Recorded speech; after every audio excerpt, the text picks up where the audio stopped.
Paulie directing Sabu. Here comes the TV champion. If he is this, it's all over. The Tasmaniac just escaped, but he didn't escape the telephone. And here comes woman. Yeah, go for it. You know, I always liked her. Wait a minute. Paulie finally found an opponent he can beat. He's gonna reach out and touch someone. And who wouldn't want to touch women, although he's gonna use the telephone to do it. Well, here comes Kevin Sullivan. Yes! Right hand. That floors the cycle. Yep. Wait, look up top. Sabu has been caught by the Tasmaniac. He's got him locked up. He landed on the back of his head. Sabu may be cold. Cover. 1, 2, 3. Just like that, we've got a new TV champion right here on TV. History has been made. The Tasmaniac is captured. The coveted ECW television champion. My, oh my, I don't believe it. What a matchup. ECW Hardcore Wrestling at its best. And that's our new TV champion, the Tasmaniac, who can't even stand up.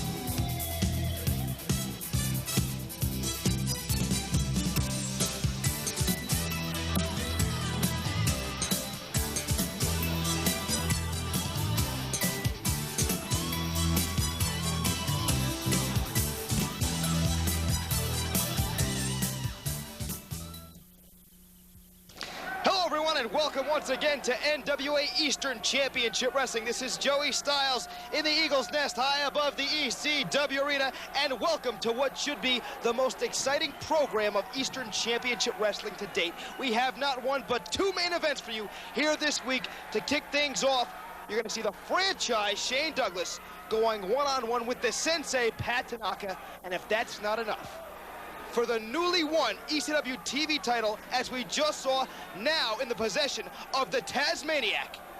Local hometown hero, my buddy, Philadelphia's own JT Smith, gets his shot at the gold here on tonight's program. The Tasmaniac wasting no time in defending that newly won Eastern Championship Wrestling television title. And don't forget, we're just 4 days away from the biggest card of Eastern Championship Wrestling you have ever seen. It's this Saturday afternoon, Ultimate Jeopardy at the Valley Forge Music Fair. Speaking of which, Commissioner Todd Gordon is standing by live at the Music Fair. Take it away, Commissioner Gordon.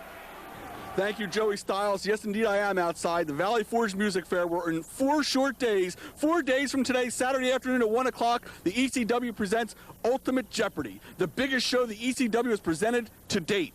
On that show, you'll see 911. You'll see the Bruise Brothers. You'll see Rock and Rebel go against JT Smith. Former friends collide as the Sandman takes on the Iron Man, Tommy Cairo. And as if that's not enough, 2 big steel cage main events, 2 steel cages. One event has Tommy Dreamer as he goes into the steel cage with the Superfly Jimmy Snuka. And as if that's not enough, the main event, Ultimate Jeopardy, 8 men in a steel cage, each carrying the weapon of their choice. On one side of the coin, Terry Funk and his team, Kevin Sullivan, the Tasmaniac, and the Road Warrior Hawk, go up against the franchise, Shane Douglas, and his team of the Public Enemy and Mr. Hughes. Ultimate Jeopardy. No one can afford to lose. If Shane Douglas loses, we'll shave his head right here in the Valley Forge Music Fair. If Kevin Sullivan and the Tasmaniac lose, they will split up as a tag team. If the Road Warrior Hawk loses, he will never be able to use the name Road Warrior again. If Terry Funk loses, he will lose the ECW heavyweight title to the man who defeats him. If Public Enemy loses this match, they will leave the ECW and give up their tag team titles, but they will leave the ECW forever. And if Mr. Hughes loses this match, his manager Jason will be locked in a steel cage for 5 minutes, alone with Road Warrior Hawk, Terry Funk, Kevin Sullivan, and the Tasmaniac. It's Ultimate Jeopardy. It's the match no one can afford to lose. It's the show no wrestling fan can afford to miss.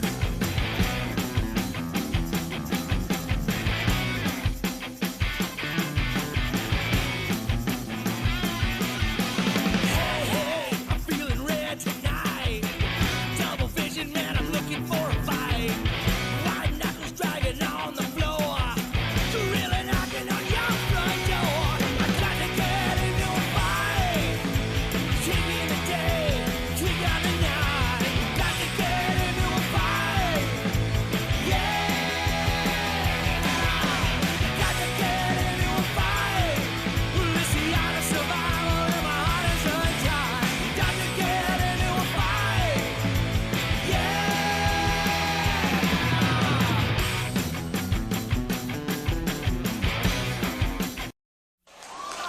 The Bruise Brothers are not waiting for our television cue. They're beating Chris Ford and Damian Stone down the aisle.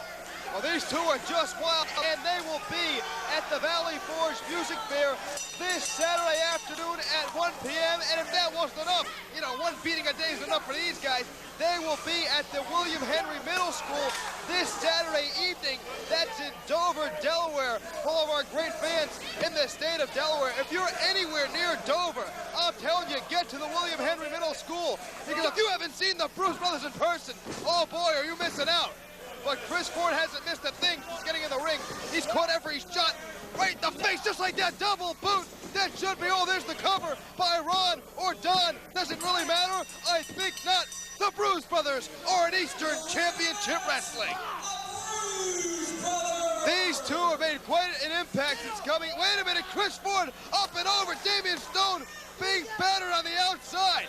These two will show no mercy to any of their opponents. Things have really broken down here. Is that Ronald or Donald? Doesn't really matter. The Bruise Brothers are looking for tag team title gold here in Eastern Championship Wrestling.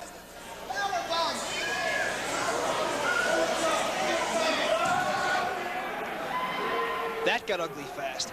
And those two will be at the Valley Forge Music Fair this Saturday for Ultimate Jeopardy. And another match I'd like to talk about right now, the second cage match of the card. A match with historic ramifications as Superfly Jimmy Snuka takes on upstart, guy who's got to be the hottest rookie of the sport right now, just turned 23 years old, Tommy Dreamer.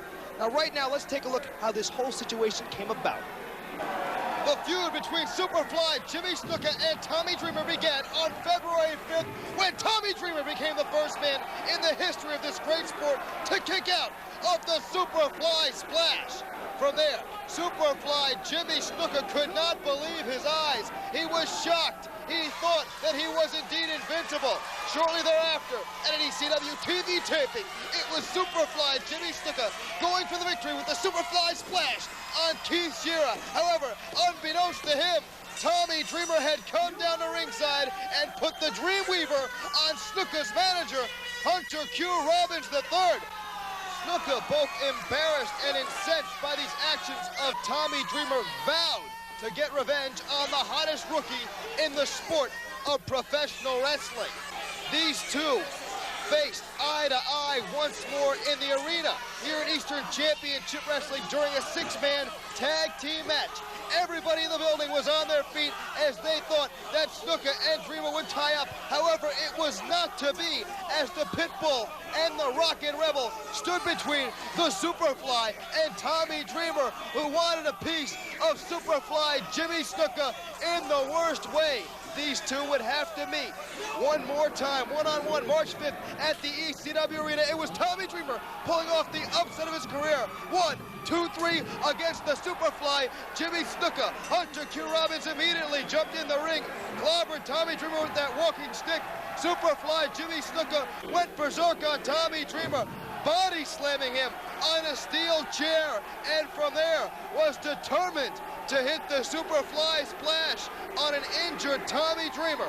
The sadistic Superfly going to the top turnbuckle, trying to injure Tommy Dreamer, adding fuel to this fire. But these two will meet one-on-one this Saturday at the ECW Arena. Will it be the legend or the rookie?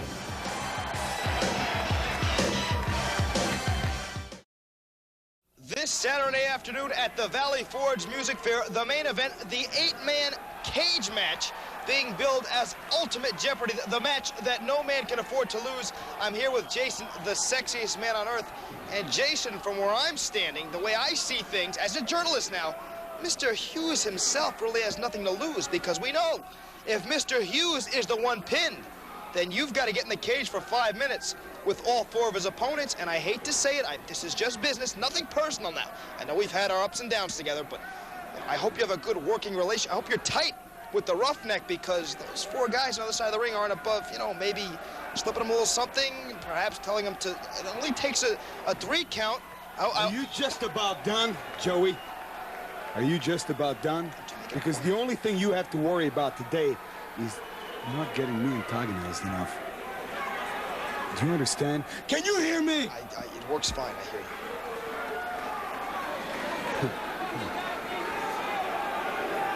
What are you hoping to see, huh?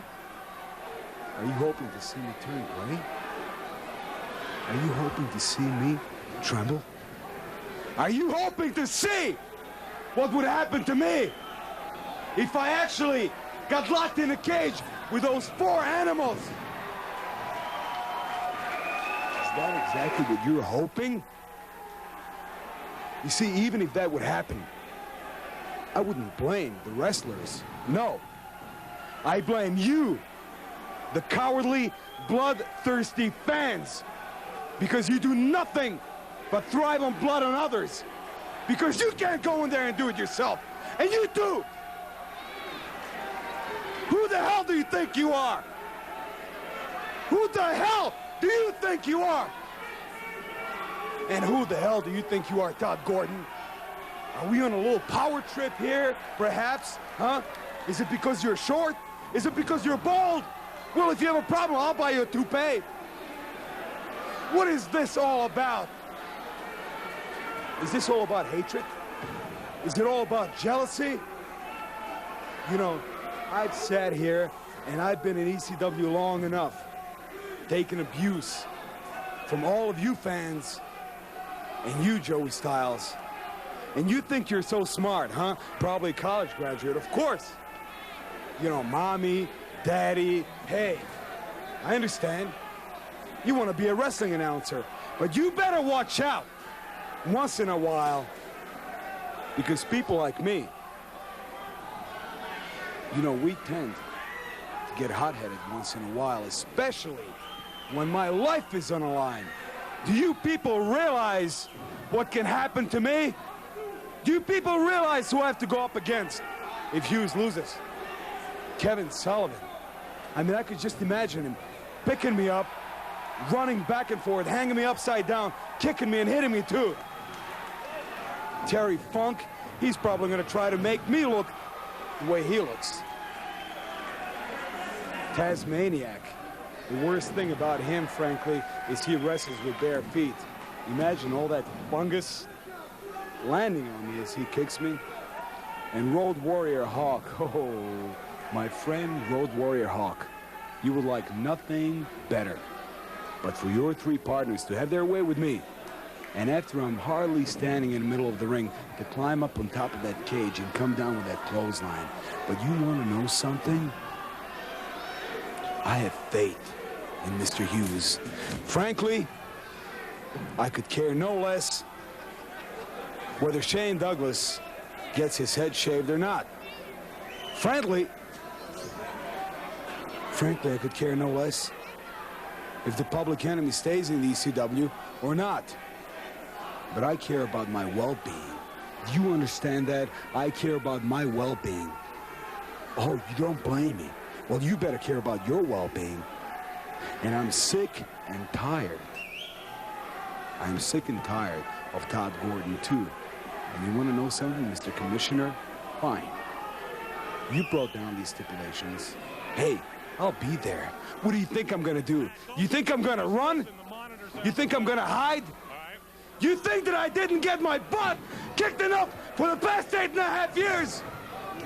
Hey, I've done it before. I've had it done before. But it's not gonna happen again, not if I have anything to do with it. It's not gonna happen again. You understand? You know, I am the sexiest man on earth, and I'm gonna stay exactly what I am, the sexiest man on earth.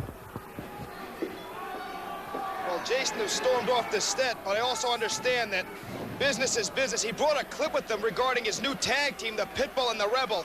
We've got some great footage regarding this tag team, and Mr. Hughes better be as vicious as these two if Jason wants to stay alive this Saturday afternoon at the Valley Forge Music Fair.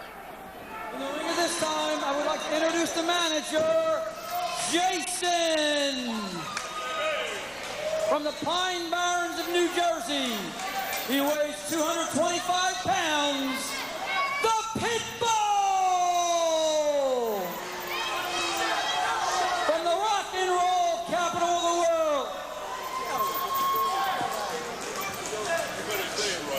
he weighs 251 pounds, the Ayatollah of rock and roller, the Rockin' Rebel!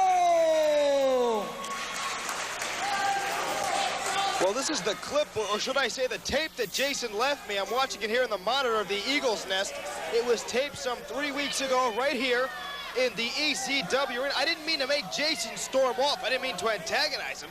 It would have been pretty funny if he tripped and fell down the steps of the Eagle's Nest, sort of like a big yellow Nerf ball just bouncing. I tell you, I'm glad he didn't, because that would save him from the beating that he might get this Saturday afternoon if Mr. Hughes gets... Oh, wait a minute, he's back. He's back. Joey, well, how did you like my exit?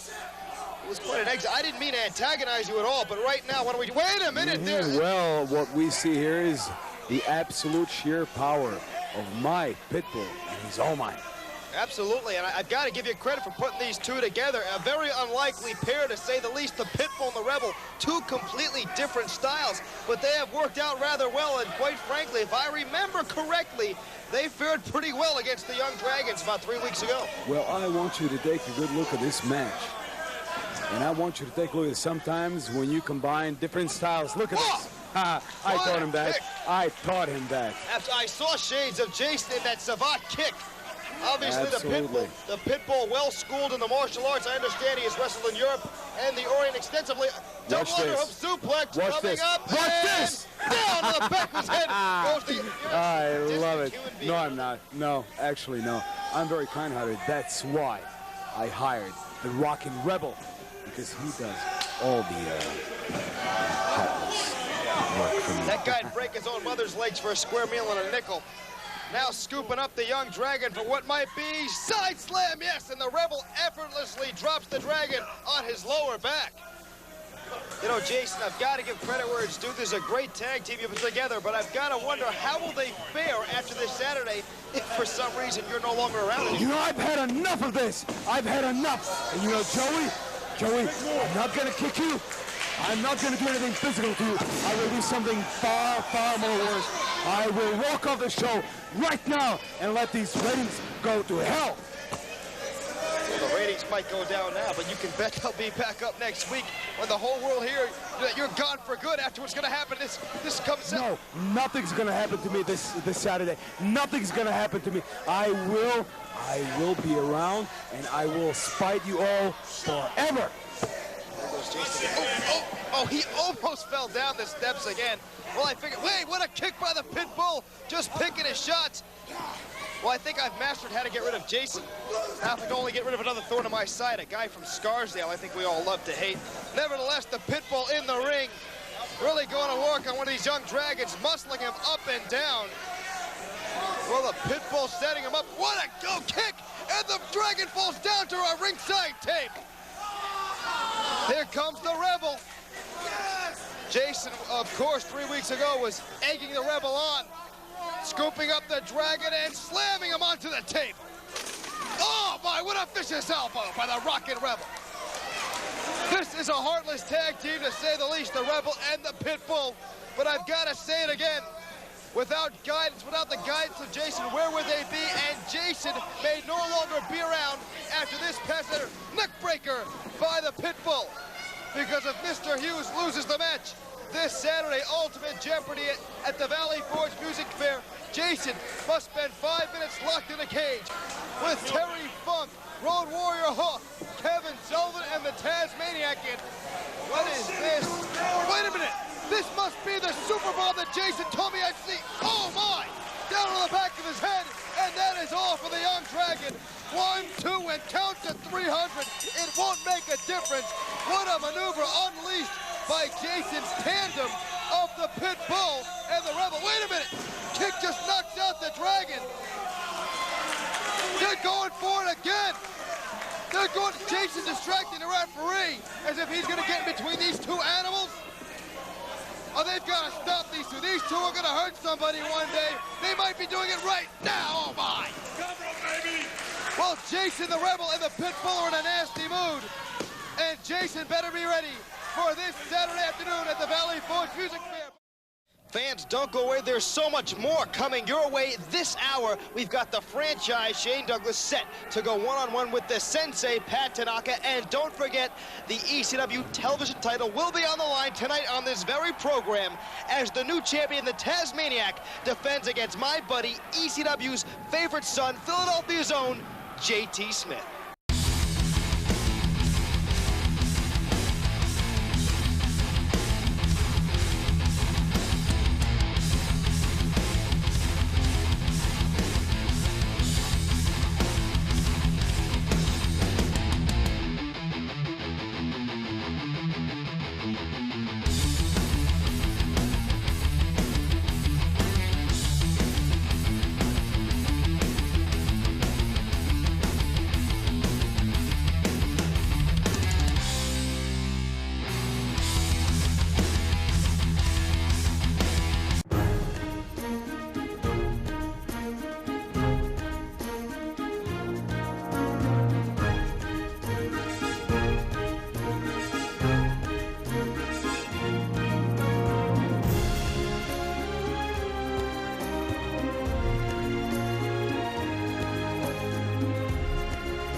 Shane Douglas being led to the ring by his manager and escort, I should say, sensational Sherry Martel.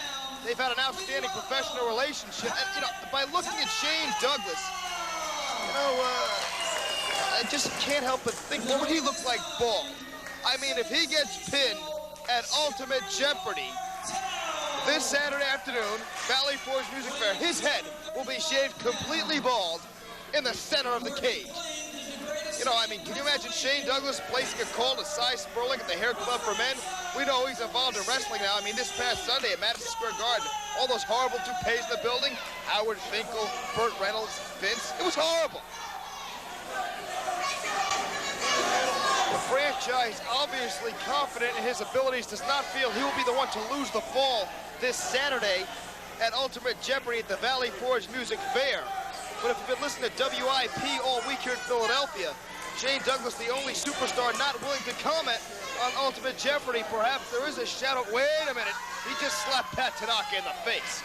I wouldn't do that, Mr. Douglas. That's Pat Tanaka. And Douglas shoves Tanaka down to the canvas.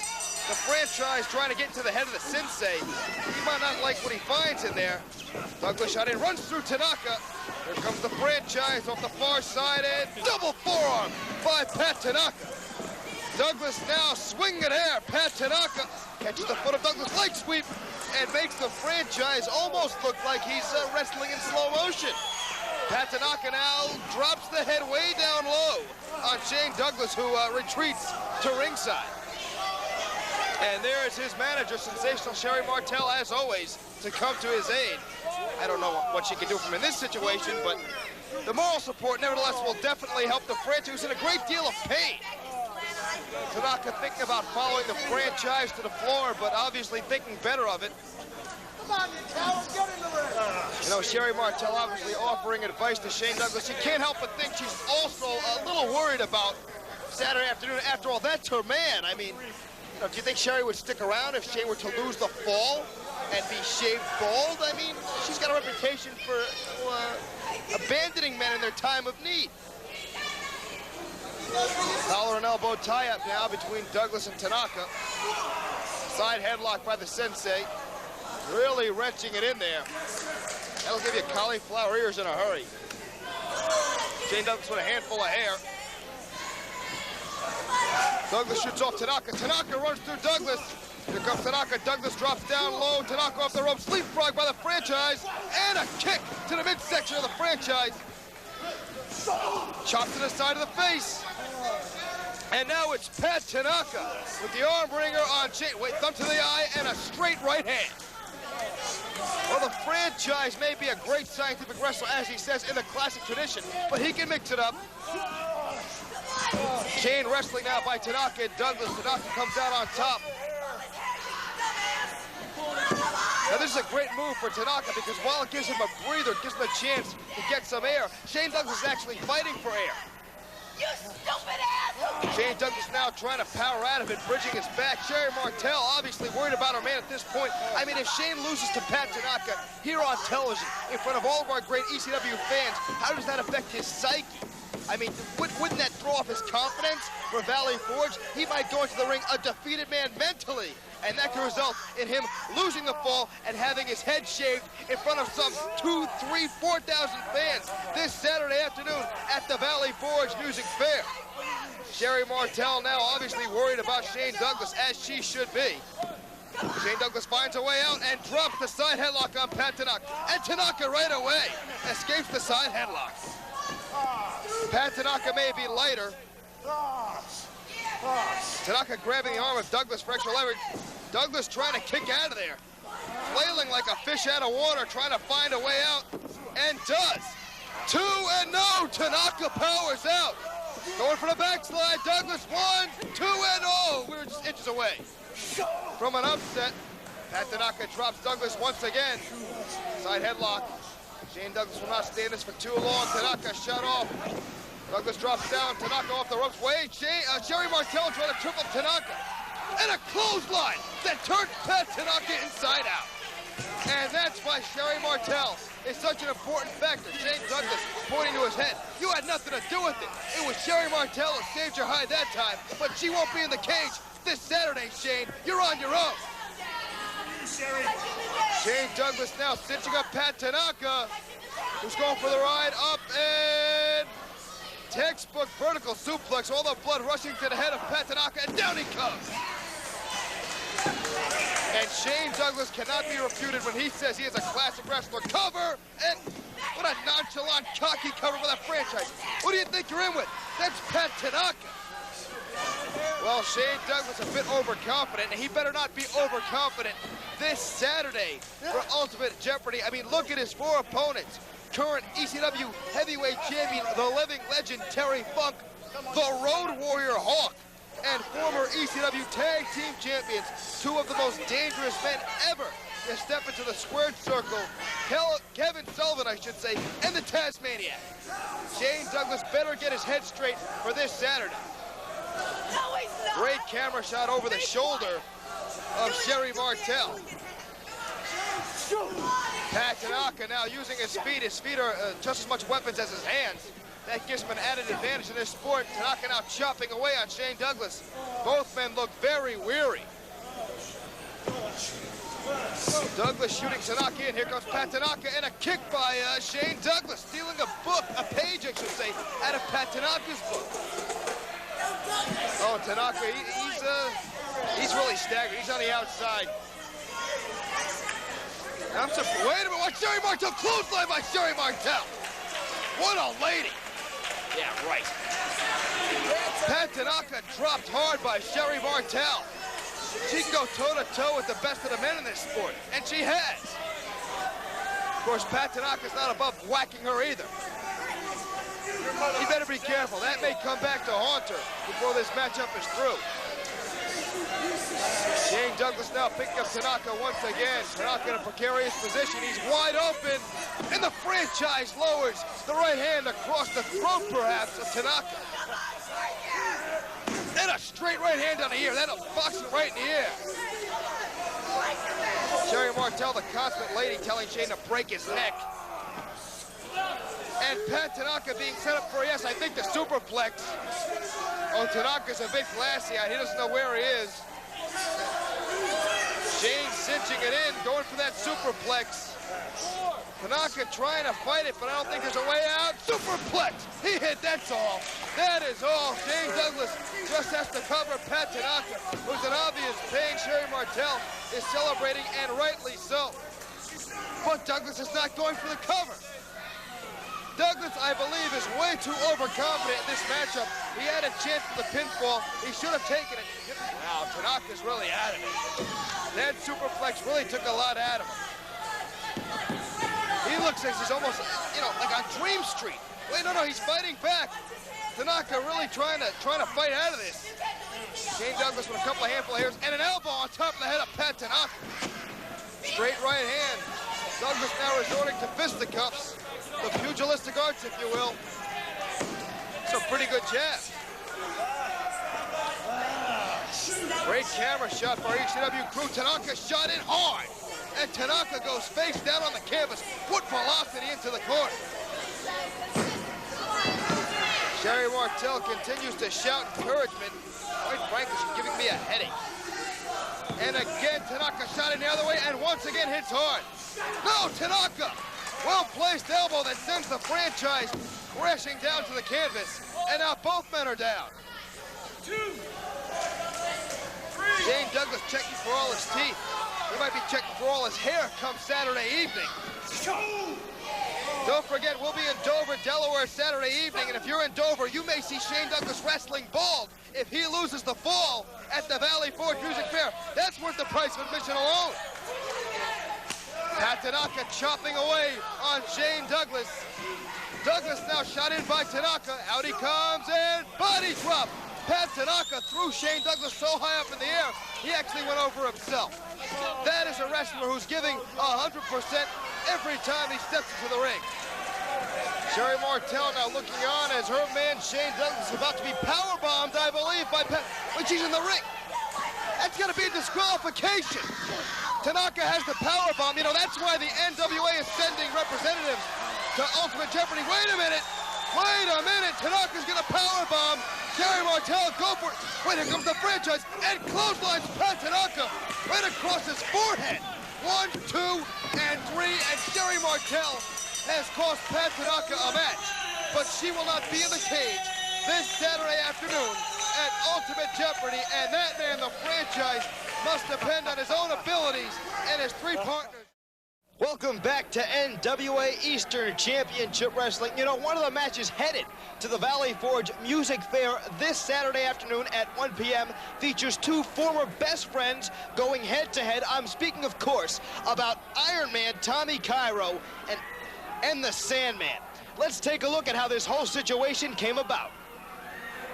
The Sandman and Miss Peaches tied the knot last summer in front of all their friends and family, including the Sandman's best friend, Iron Man Tommy Cairo. From there, it was Sandman and Cairo forging a successful tag team based on their friendship, enjoying success here in the ECW. However, after being blinded in the ring, the Sandman accidentally slugged his wife, Miss Peaches, and showed no remorse. Sandman, what about Miss Peaches? What about Miss Peaches, Jay Sully? She's home doing the laundry. You know, she stuck her nose in a man's business, and sometimes it gets smacked. Whoa, Matt, time to get out of this one. Time to end this interview. Life's a bitch. And then you marry one. The Sandman, jealous of his wife's successful modeling career, had a change of attitude. It was almost like black and white. The Sandman became vicious in the ring, destroying opponent after opponent. His wife, Peaches, not happy with his new attitude, trying to talk some sense into her husband. However, he became violent, twisting away in front of a jam-packed ECW arena. It was at that point that the Sandman's best friend, a friend of the couple, Iron Man Tommy Cairo, entered the ring, attempting to talk some sense into the Sandman. For just a moment, it seemed as if the Sandman was listening to his friend, Iron Man Tommy Cairo. It seems as if the Sandman was back, but then he cheap-shotted his best friend, picked him up, and yes, DDT'd the Iron Man Tommy Cairo, knocking him cold. Cairo and the Sandman would meet again face-to-face here last week on Eastern Championship Wrestling. As Tommy Dreamer put the Superfly to sleep, the Sandman stole the match with a DDT. The Sandman and Iron Man Tommy Cairo will meet one-on-one this Saturday at the Valley Forge Music Fair.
To say it, JT Smith is a personal friend of mine, but he is going into this matchup as the decided underdog, and he's going to have to muster all the heart, all the courage, all the guts he had to beat the Tasmanian. JT Smith has been through so much here in Eastern Championship Wrestling. He's wrestled on an injured knee. He's seen his friends turn on him, but through it all, JT Smith has shown up week after week and given it his all. The Tasmaniac, what a worthy champion he is, as I said, pinning Sabu right here last week in the center of the ring with an awesome suplex from the top turnbuckle.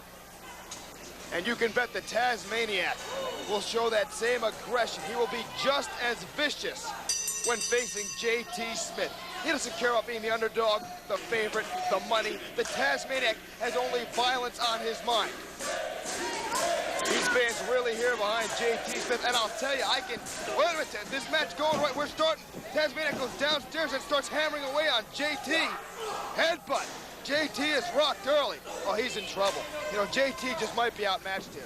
JT shot him on the head, and clothesline that turns JT Smith inside out. Well, I hate to see this. I mean, I know it's JT's shot, but he just might be out-muscled. He just might be outgunned by the Tasmaniac, who early on in this matchup is just unloading on Smith. You know, maybe JT got a little nervous, the butterflies in his stomach. Belly-to-belly suplex by the Tasmaniac. And that man, cover, 1, 2, and Tasmaniac pulled up JT Smith. Well, I hope women didn't instruct him to do that as JT goes face first. The Tasmaniac, I believe, he could have gotten a pin on JT Smith, but chose not to. That will be a mistake, I believe. You know, JT Smith may have been, wait a minute, JT's fighting back. JT now unloading on the Tasmaniac. Here comes JT and floors the Tasmaniac with the left hand. JT Smith now trying to follow up, cinches up the Tasmaniac. Scoops him and slams the power slam cover.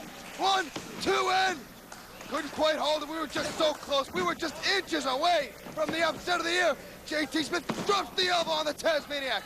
Cover, 2. Oh, once again, we were so close. Just 1 second away from having a new ECW television champion.